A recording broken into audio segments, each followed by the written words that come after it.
A nešto sjevernije u Savudriji ronilački klubovi i vatrogasci uz pomoć djece iz Ukrajine i Petrinje čistili su morsko dno. Lina Dolar izvještava što su sve pronašli. Bravo!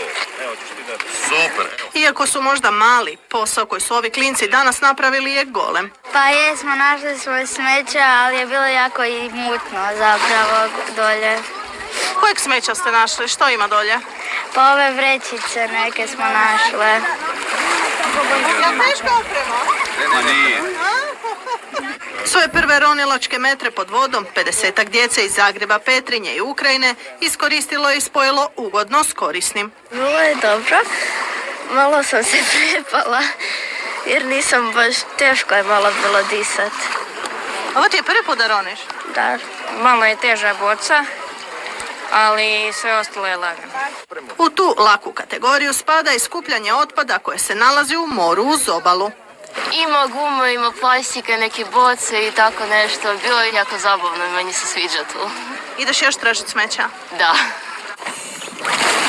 I dok su ronioci početnici čistili pličak, oni malo iskusniji zaronili su dublje. I to s obje strane granice. Jedni u Savudri, drugi u Piranu. Smeća uvijek ima jer ljudi ne paze i smatraju kad se ne vidi da ga nema. To je problem i taj problem je vječan. A edukacija, kažu, dio rješenja. Na ovaj način gdje oni i sami sudjeluju u čišćenju podmorja uče o izgradnji boljeg odnosa prema moru u budućnosti. Osobito se ističu pažnja treba usmjeriti na one najmlađe. Kada se usadi jasna navika za brigom za okoliš, pokazuje se da su i rezultati kvalitete okoliša na koje utiču mlade generacije znatno bolji. Kao što je i more nakon ove eko akcije. Bolje, čišće i ljepše. I iznad, ali i ispod površine.